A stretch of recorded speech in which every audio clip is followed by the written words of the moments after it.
Hello friends, welcome to Reva Samayal. இன்றைக்கி நம்ம பால்கோவா எப்படி செய்யலாங்கிறது தான் பார்க்க போகிறோம். வாங்க. கடைங்களில் கிடைக்கிற ஸ்வீட்ஸை விட இது ரொம்பவே டேஸ்ட்டாக இருக்கும். திகட்டாது. எவ்வளவு சாப்பிட்டாலுமே பத்தாதுன்ற அளவுகளில் தான் இருக்கும். நீங்களும் ட்ரை பண்ணி பாருங்கள் கண்டிப்பாக. இதுக்கு நான் 2 லிட்டர் அளவுக்கு பால் எடுத்துருக்கிறேன். கனமான பாத்திரம் எடுத்து வச்சுக்கோங்க. அதில் ஒரு அரை கிளாஸ் மட்டும் தண்ணி சேர்த்துட்டு அதுக்கு கூடவே வந்துட்டு ஒரு 2 லிட்டர் அளவு பால் எடுத்துக்கோங்க. நல்ல கெட்டியான பால் எடுத்துக்கோங்க. நான் இன்றைக்கி பசும்பாலில் செஞ்சுருக்கேன். அது ஓரளவுக்கு நல்லா காஞ்சி வந்ததுக்கப்புறமா 200 கிராம் பன்னீர் எடுத்துக்கோங்க. 1 லிட்டருக்கு 100 கிராம் அளவுக்கு, 2 லிட்டருக்கு 200 கிராம் அளவு பன்னீர் எடுத்திருக்கேன். பன்னீர் நல்லா கரைஞ்சி வந்ததுக்கப்புறமா பால் பவுடர் சேர்த்துருக்கேன். பால் பவுடர் வந்துட்டு இது பார்த்திங்கன்னா 40 கிராம் தான். உங்களுக்கு இன்னும் கொஞ்சம் கூட தேவைன்னா ஒரு 50லேருந்து 70 கிராம் அளவுக்கு சேர்த்துக்கலாம்.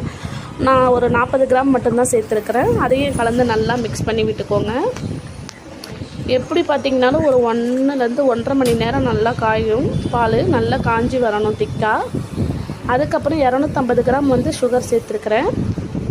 நீங்கள் பால் பவுடர் கொஞ்சம் எக்ஸ்ட்ரா சேர்த்துக்கிட்டீங்கன்னா சர்க்கரையோட அளவு கம்மி பண்ணிக்கோங்க. ஏலக்காய் பொடி சேர்த்துக்கோங்க.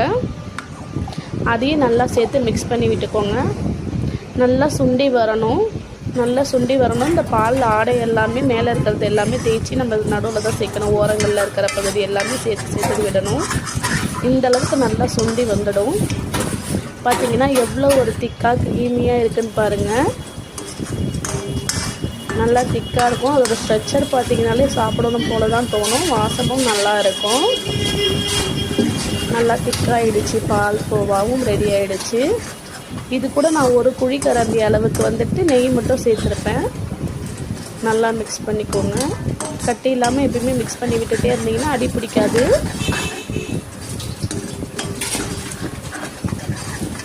இந்த மாதிரி நல்லா தேய்ச்சி விட்டுக்கோங்க. எவ்வளோ சூப்பராக இருந்துட்டு பாரு. இது கூட ஒரு குழிக்கரண்டி அளவுக்கு நெய் எடுத்துருக்கேன். அதோடு சேர்த்து இதையும் மிக்ஸ் பண்ணி வச்சுக்கோங்க.